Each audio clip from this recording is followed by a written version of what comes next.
Hey everyone, today I'm going to show you how to make two different types of fuzzy sock dinosaurs.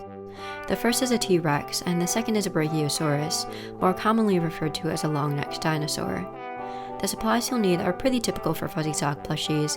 Basically, you'll need fuzzy socks and sewing supplies, but I'll leave a more comprehensive list in the description box, so I highly recommend checking that out if you're planning on making these yourself. These plushies aren't terribly difficult to make, so I'd say most people could make these, besides maybe a complete beginner, but this could very easily be a good second or third project. So let's get started. First, we're going to start with the T-Rex. I used my fabric shears to cut right above the heel. If you don't have fabric shears, a very sharp pair of regular scissors would probably work fine, because you don't want to fray the fabric too much with a duller pair of scissors. Save the leg of the sock to make the limbs later on. To sew the plushie, I'm going to be using some white upholstery thread, but normal thread will work fine as well. Thread a length slightly shorter than your wingspan through a needle, and tie several knots in the end.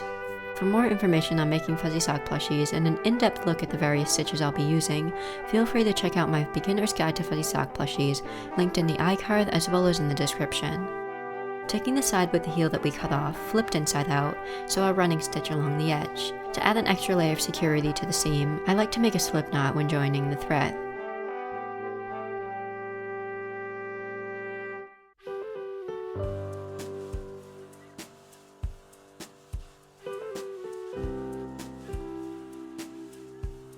Pull your stitches closed like a drawstring bag. Pass the needle through the fabric several times to ensure that it won't come apart. Fasten off the thread with slip knots and regular knots.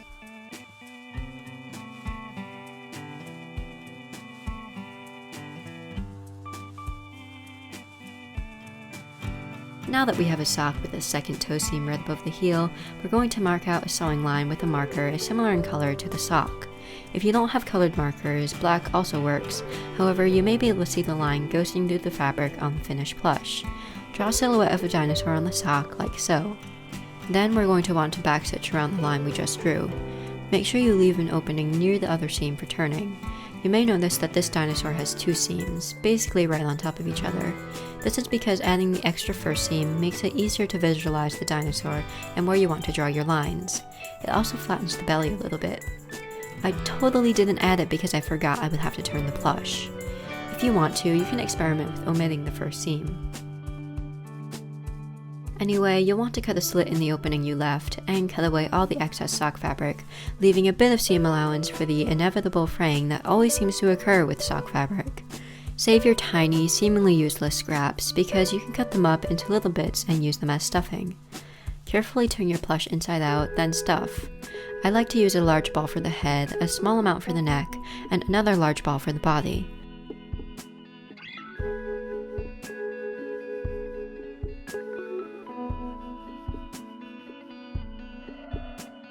Again, sew the opening closed with a running stitch.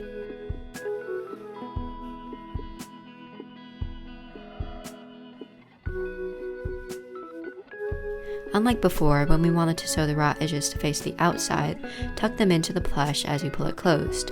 Then make a couple stitches over top to hold it all in place. Hide the end of your thread inside the plush. Next, we're going to make the tail. Draw a triangle on one of the scraps of fabric you saved and backstitch just like on the main plush. If you want to avoid stuffing the tail, cut it out with a tiny bit more seam allowance. The extra fabric will help stuff the tail, saving on the tiniest wisp of fiberfill. Even though my seam allowances weren't that large, I chose not to stuff the tail anyway. On the finished plush, there's only a small textural difference between the tail and the body. Before sewing it onto the body, make sure to tuck in all the raw edges on the tail, then whip stitch it in place. Don't worry about making small, neat stitches. The fluffiness of the sock fabric will hide the thread marks.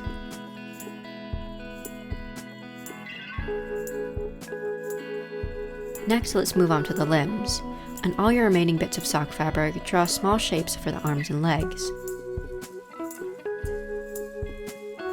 Backstitch them just like on the tail and cut them out. Flip each small piece inside out and carefully tuck in the raw edges.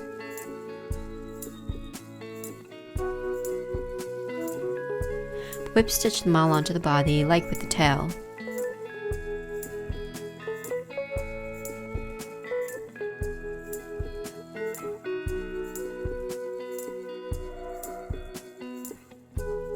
Now I'm going to super glue on some flat backed beads for eyes.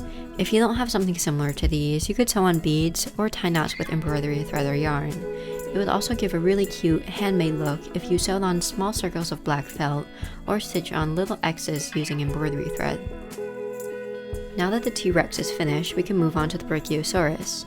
For this plush, you're going to need one full sock in a color of your choice and a small piece of another. First, turn the sock so that the heel is facing upwards like so. Using a Sharpie, draw a large triangular shape below the heel on the opposite side of the toe. This will form the tail of the dinosaur. Just like with the other plushie, backstitch on the line you drew. You don't need to leave a space for shredding on this one.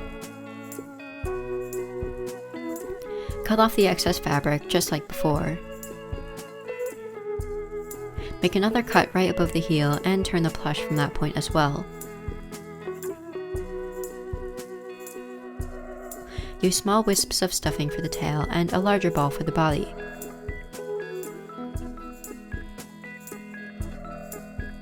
Again, thread your needle and running stitch the gap to closed.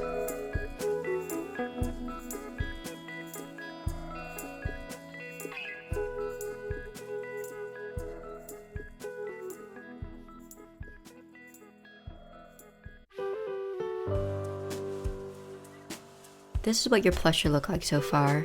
The next thing we're going to make is the head by drawing out a shape like so on the toe of the sock, using one of the edges of the sock as a seam. Again, backstitch it like all the other parts we've made so far.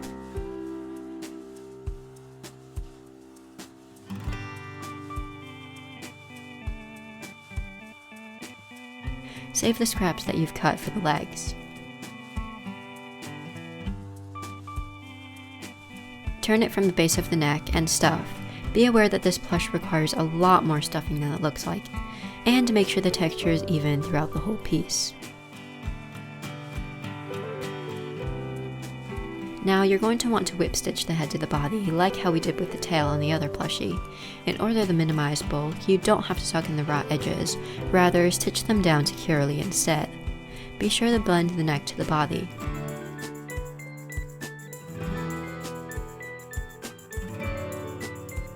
Finally, draw some legs onto your remaining scraps of fabric. You may have to take some fabric from another sock to fit them all. Just like with the other pieces we've made, backstitch, cut, and tuck in the edges. Stuffing isn't completely necessary depending on the size of your pieces, however, I added a bit later on.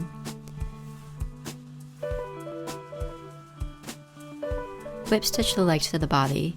You can choose to blend them on or leave them separated depending on the look you're going for. And you can see there, I just added a bit of stuffing to the legs.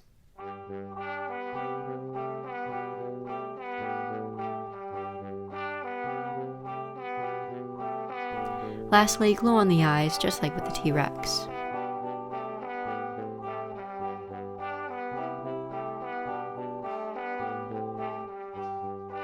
With that, both of our dinosaurs are finished. I think they look really cute alone and as a pair.